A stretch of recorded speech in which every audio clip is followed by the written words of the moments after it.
ꯀꯩꯁꯨ ꯃꯇꯦꯡꯁꯨ ꯄꯥꯡ ꯉꯝꯗꯦ ꯑꯗꯨꯒꯤ ꯑꯩꯈꯣꯏꯗꯤ ꯃꯇꯦꯡ ꯄꯥꯡꯒꯗꯕꯗꯨꯁꯨ ꯑꯩꯈꯣꯏꯗꯤ ꯃꯤꯗꯜ ꯀ꯭ꯂꯥꯁ ꯐꯦꯃꯤꯂꯤꯅꯦꯕꯀꯣ ꯑꯗꯨꯗꯨꯅ ꯃꯇꯦꯡ ꯄꯥꯡꯕ ꯈꯣꯠꯄꯁꯦ ꯀꯩꯁꯨ ꯉꯝꯗꯦ ꯑꯩꯈꯣꯏꯁꯨ ꯅꯣꯡꯃꯒꯤ ꯑꯗꯨꯝ ꯅꯣꯔꯃꯦꯜ ꯆꯥꯖꯔꯤꯁꯦ ꯑꯩ ꯀꯩꯁꯨꯝ ꯑꯍꯦꯟꯕꯁꯨ ꯌꯥꯎꯗꯦ ꯑꯩꯅ ꯆꯥꯖꯕꯗꯀꯣ ꯃꯨꯛꯕꯥꯡ ꯇꯧꯖꯔꯛꯏꯁꯦ ꯑꯗꯨꯅ ꯑꯩꯈꯣꯏꯗꯤ ꯃꯤꯗꯜ ꯀ꯭ꯂꯥꯁ ꯐꯦꯃꯤꯂꯤꯅꯤ ꯃꯇꯦꯡ ꯄꯥꯡꯕꯁꯨ ꯉꯝꯗꯦ ꯍꯥꯏ ꯃꯌꯥꯝ ꯉꯁꯤ ꯑꯩ ꯚꯤꯗꯤꯑꯣ ꯑꯃ ꯄꯨꯗꯨꯅ ꯂꯥꯛꯑꯦ ꯑꯩ ꯉꯔꯥꯡꯁꯦ ꯚꯤꯗꯤꯑꯣ ꯊꯥꯡꯒꯠꯍꯧꯗ꯭ꯔꯦꯕꯀꯣ ꯉꯔꯥꯡꯁꯦ ꯀꯩꯒꯤꯅꯣ ꯍꯥꯏꯔꯒꯗꯤ ꯑꯩꯁꯦ ꯑꯩꯈꯣꯏ ꯃꯃꯥꯁꯨ ꯃꯁꯥ ꯉꯝꯗꯕ ꯑꯗꯨꯗꯒꯤ ꯑꯩꯅꯁꯨ ꯑꯗꯨꯝ ꯃꯁꯥ ꯉꯝꯗꯕ ꯇꯟꯅ ꯑꯗꯨꯝ ꯊꯥꯡꯒꯠꯍꯧꯗ꯭ꯔꯦꯕ ꯍꯥꯏꯗꯤ ꯅꯨꯡꯉꯥꯏꯇꯗꯅꯀꯣ ꯑꯗꯨꯗꯒꯤ ꯍꯧꯖꯤꯛ ꯑꯩꯉꯣꯟꯗ ꯍꯥꯏꯗꯤ ꯑꯩ ꯉꯁꯤꯒꯤ ꯚꯤꯗꯤꯑꯣꯁꯤꯅ ꯀꯩꯅꯣ ꯍꯥꯏꯔꯒꯗꯤ ꯑꯩꯁꯦ ꯀꯣꯃꯦꯟ ꯃꯤ ꯃꯌꯥꯝꯒꯤ ꯀꯣꯃꯦꯟ ꯄꯥꯔꯛꯀꯦ ꯇꯧꯔꯤꯅꯦꯕ Q&A ꯇꯧꯔꯛꯀꯦ ꯇꯧꯔꯤꯅꯤ ꯉꯁꯤꯁꯦ Q&A ꯇꯧꯖꯒꯦ ꯀꯨꯏꯔꯦ ꯑꯃꯐꯥꯎ ꯇꯧꯗ꯭ꯔꯤꯕ ꯑꯩꯅ ꯚꯤꯗꯤꯑꯣ ꯊꯥꯡꯒꯠꯂꯛꯄꯗꯒꯤ ꯍꯧꯕ ꯉꯁꯤꯐꯥꯎ ꯑꯩ Q&A ꯇꯧꯖꯗ꯭ꯔꯤꯑꯕꯀꯣ ꯑꯗꯣ ꯉꯁꯤ ꯇꯧꯖꯔꯤꯅꯤ ꯉꯁꯤꯒꯤ ꯃꯊꯦꯜꯁꯤꯗꯤ ꯏꯆꯝ ꯆꯝꯕ ꯃꯊꯦꯜꯅꯦꯕꯀꯣ ꯌꯣꯡꯆꯥꯛ ꯁꯤꯡꯖꯨꯒ ꯑꯗꯨꯗꯒꯤ ꯕꯣꯔꯥ ꯊꯣꯡꯕꯒ ꯄꯀꯧꯔꯥ ꯊꯣꯡꯕꯒꯅꯦꯕ ꯑꯗꯣ ꯃꯌꯥꯝ ꯁꯤꯅꯤ ꯉꯁꯤꯒꯤ ꯃꯊꯦꯜꯁꯦ ꯑꯗꯣ ꯑꯩ ꯀꯣꯃꯦꯟꯁꯦ ꯆꯥꯕꯒꯗꯤ ꯀꯣꯃꯦꯟ ꯄꯥꯖꯔꯣꯏꯒꯦ ꯈꯤꯇꯪ ꯃꯌꯥꯏ ꯑꯣꯏꯔꯞꯇ ꯀꯣꯃꯦꯟꯁꯦ ꯄꯥꯔꯛꯀꯦꯕ ꯐꯖꯕ ꯀꯣꯃꯦꯟꯁꯦ ꯃꯌꯥꯝ ꯌꯥꯎꯔꯛꯑꯦ ꯑꯗꯣ ꯑꯗꯨꯝ ꯄꯥꯊꯖꯔꯛꯀꯦ ꯆꯥꯕ ꯍꯧꯔꯒꯦ ꯑꯩ ꯏꯁꯤꯡꯁꯦ ꯈꯣꯏꯔꯥꯡꯉꯗꯤ ꯂꯩꯔꯝꯃꯦ ꯑꯗꯨꯕꯨ ꯏꯁꯤꯡ ꯊꯛꯑꯗꯤ ꯆꯥꯔꯔꯣꯏ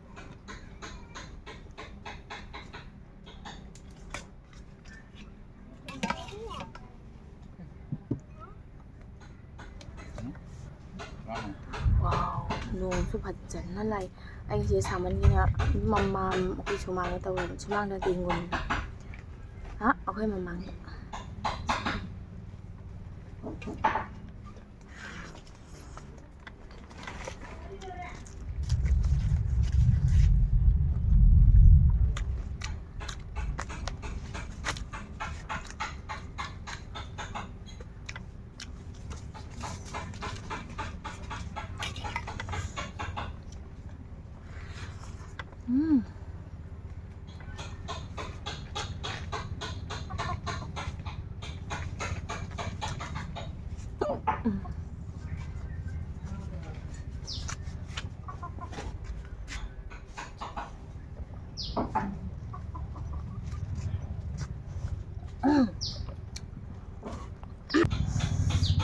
ꯑꯗꯣ ꯀꯣꯃꯦꯟ ꯄꯥꯕ ꯍꯧꯖꯔꯒꯦꯕꯀꯣ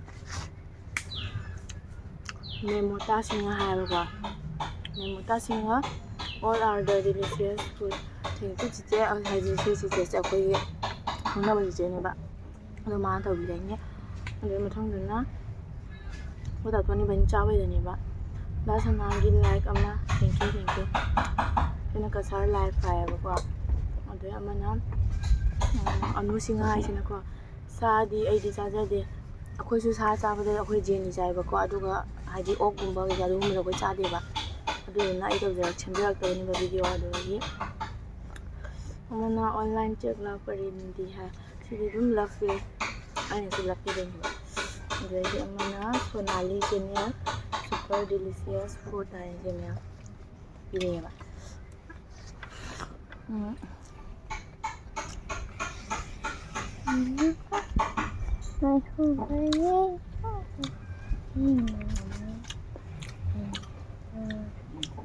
ꯑꯍꯥꯟꯕꯗ ꯀꯣꯃꯦꯟ ꯑꯐꯕ ꯍꯥꯟꯅ ꯄꯥꯏꯅꯦꯕ ꯑꯩꯅ ꯐꯖꯕ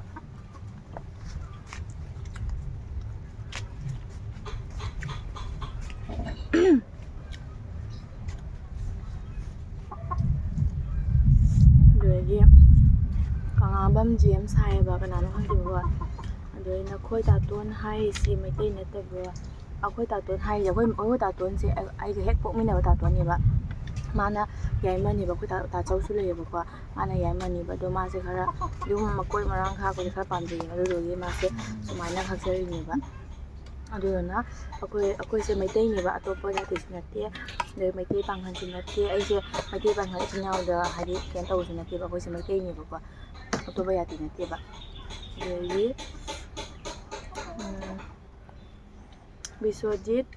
ꯕꯤꯁ꯭ꯋꯖꯤꯠ ꯊꯤꯌꯥꯝ ꯄꯤꯛ ꯆꯦꯂꯦꯟꯖ ꯇꯧꯔꯛꯑꯣ ꯑꯗꯣ ꯀꯅꯥꯅꯣ ꯕꯤꯁ꯭ꯋꯖꯤꯠ ꯊꯤꯌꯥꯝ ꯑꯩꯈꯣꯏ ꯄꯤꯛꯁꯦ ꯆꯥꯖꯗꯦꯕꯀꯣ ꯑꯗꯣ ꯄꯤꯛꯁꯦ ꯆꯥꯗꯕꯅꯤꯅ ꯑꯗꯨꯗꯣ ꯇꯧꯖꯔꯔꯣꯏꯒꯦ. ꯑꯇꯩꯗ ꯍꯥꯏꯔꯣ, ꯑꯇꯩ ꯍꯤꯟꯖꯥꯡꯗ ꯚꯦꯖꯤꯇꯦꯕꯜꯗ ꯈꯪꯗꯦ ꯑꯗꯨ ꯆꯤꯛꯀꯦꯟꯗ ꯈꯪꯗꯦ ꯑꯍꯥꯏꯕꯗꯣ ꯑꯗꯨꯝ ꯇꯧꯖꯔꯛꯀꯦꯕ.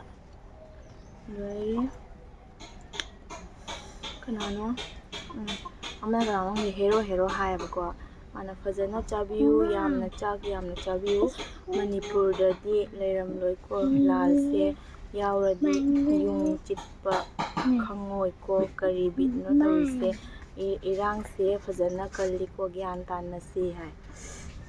ꯒ꯭ꯌꯥꯟ ꯇꯥꯅꯁꯤꯀꯣ. ꯂꯥꯜ ꯀꯥꯞꯂꯤꯕ ꯃꯐꯝꯗ ꯏꯁꯤꯡ ꯐꯥꯎꯕ ꯐꯪꯗꯦꯀꯣ. ꯃꯩꯇꯩ ꯃꯩꯍꯧꯔꯤ ꯃꯩꯇꯩꯗꯤ ꯁꯥꯕꯤꯔꯅꯨ ꯁꯛ ꯐꯖꯕꯤ, ꯁꯛ ꯐꯖꯕ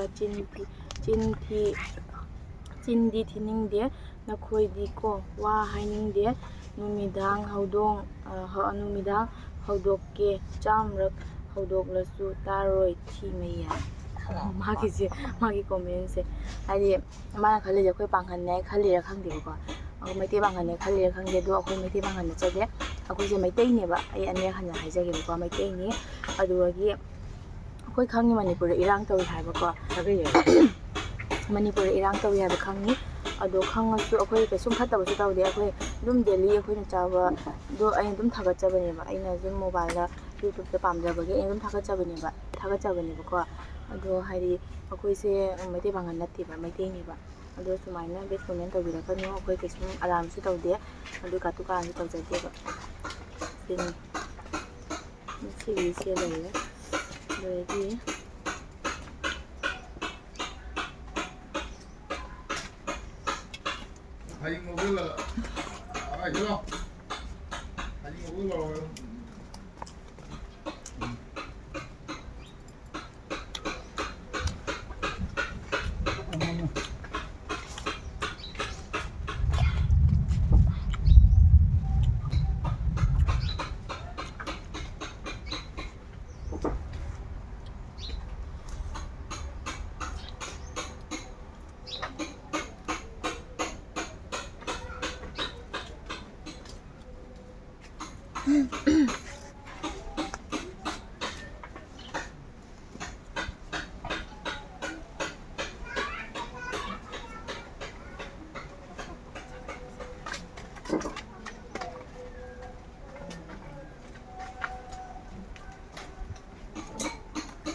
ꯑꯗꯨꯗꯒꯤꯅꯦ ꯃꯤ ꯑꯃꯒꯤ ꯀꯣꯃꯦꯟ ꯄꯥꯔꯛꯀꯦ.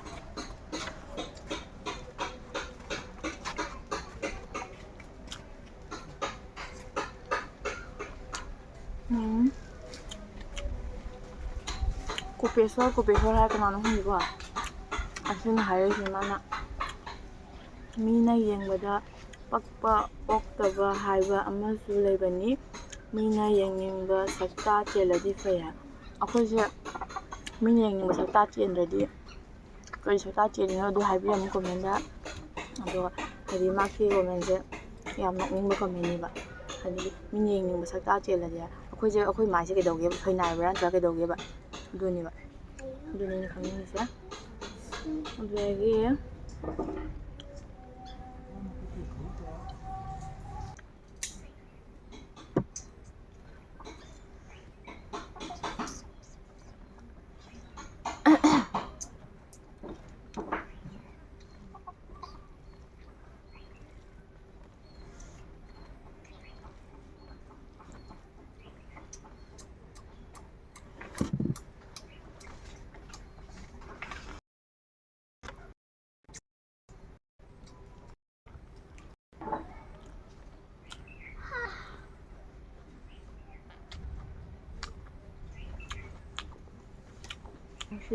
ꯁꯤ ꯀꯣꯃꯦꯟꯁꯤꯅ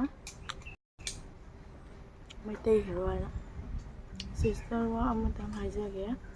ꯃꯨꯛꯕꯥꯡꯁꯦ ꯌꯥꯝ ꯚꯤꯗꯤꯑꯣ ꯊꯥꯡꯒꯠꯇꯕꯤꯗ 1 ꯋꯤꯛꯇ ꯑꯃꯨꯛꯇꯪ ꯑꯍꯥꯎꯕ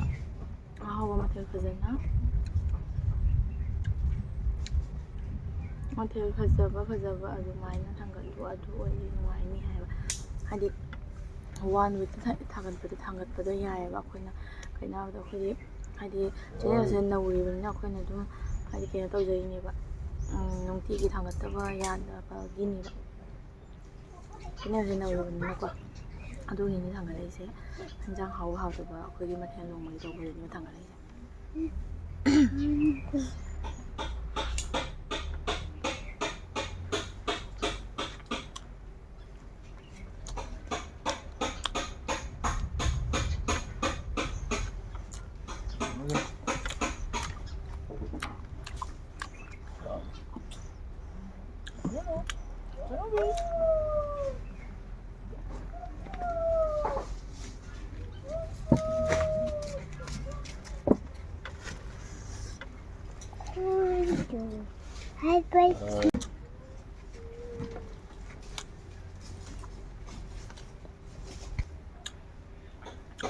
ꯕꯦꯝꯕꯤꯌꯝ ꯈꯨꯃꯟ ꯍꯥꯏꯅ ꯃꯣꯏ ꯏꯃꯥꯍꯣꯏꯅ ꯆꯥꯍꯜꯂꯒ ꯑꯩꯈꯣꯏ ꯃꯥ ꯆꯥꯕꯗ ꯑꯩꯈꯣꯏ ꯃꯥꯗꯣ ꯃꯁꯥꯁꯦ ꯌꯥꯝ ꯄꯥꯡꯗꯕꯒꯤ ꯑꯩꯈꯣꯏ ꯃꯥ ꯆꯥꯍꯜꯂꯛꯇ꯭ꯔꯤꯅꯦꯕ ꯑꯗꯨꯗꯨꯅ ꯌꯥꯝ ꯋꯥꯔꯧꯅꯨ ꯃꯇꯥꯡ ꯃꯇꯥꯡꯗ ꯍꯥꯞꯄꯛꯀꯦꯕ ꯑꯩꯈꯣꯏ ꯃꯥꯗ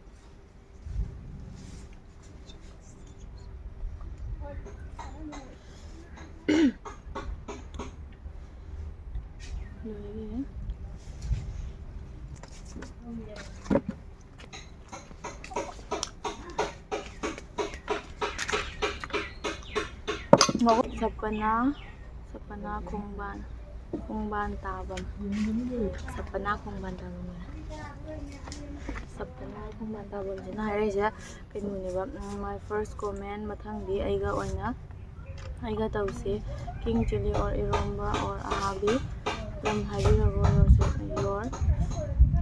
your subscriber haina akoise aise kasariyuneba kasar lakipuriyuneba ko ado kasar lakipuriyuni ado subscriber tawbiraiba Sapana Khongban Tabamse kadagino nangsu haibirago comment da aidi kasargineba and Selena Thokchom wow so delicious food amazing taste thank you and Rita Angom first comment thank you and Kangabam James Manipuri Yamwari oh since I don't Manipuri Yamwari Mapi Mapa later Nesu down Tauri Hoji government Yam Fari Doni Manipuri Kalaga Nuaite Aidi Hadi Kay hawnya ako'y kasara level na ko na ay na mating pang mga makanda ako'y mga mating tawjarake ba doegi ka na mo GY doegi GY nanggi nga dubu nga di matongdi yaw udeda makok maru ngakta ay nangawani ahanbada doegi matung kayakagduni ay kitang kabo ngawthoga thamineba ko mulhandabida aise ngase ahingna adwain chabada hainadeba du makok maru hidi sum khandena aduna ay dum hapcharineba amudi ngawtho thangwa ay ucha hodreba ko aduga ki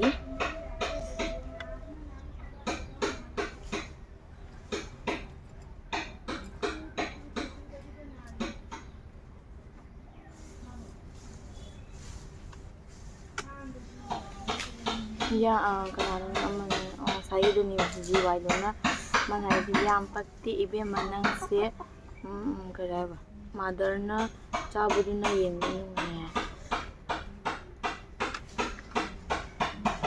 mother na chabo dun na yen nung hai do ako'y man chabo di yen nung hai bani ko ako'y mama hoy chabo phangbo do ako'y ngamjate ba ko ado yam pagti ibe makaina do di harakan he tamdarosi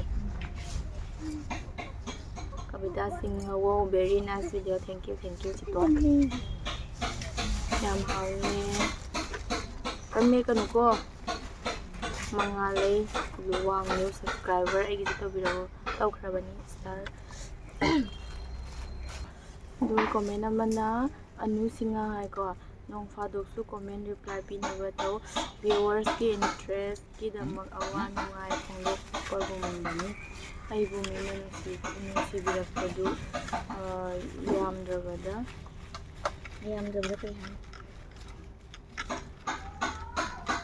yamdrabada thank you for su haiba yai comment got kagay utpadudi ngaite YouTube haise family bumani koy ba yam chummi ko yam chummi family ni egi ado ay ano singa ay comment matang na pijay ko nang na yengdabani ko ay matang na pijay do ay siya yamna matang na pijay ay yam sang mapatpado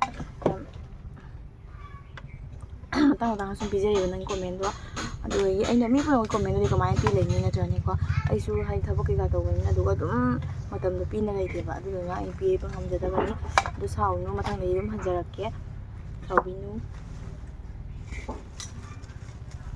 doegi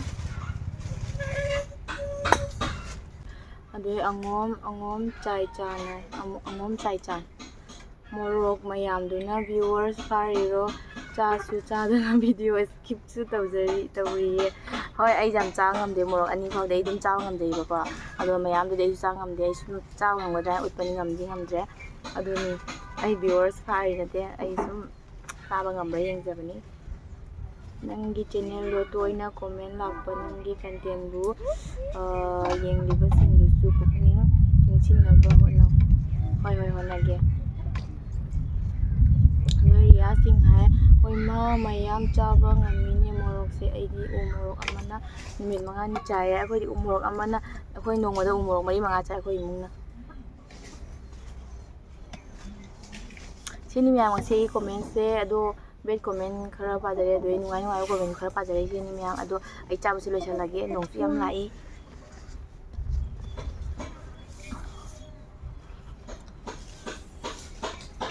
ꯍꯥꯏꯔꯣ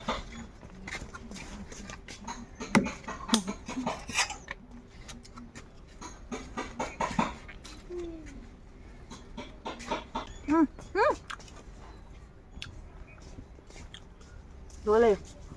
하나도 못했나 봐. 과. 아이돌.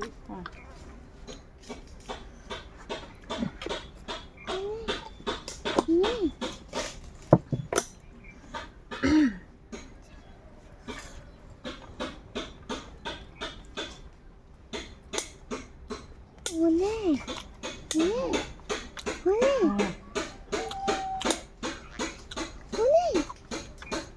재밌네.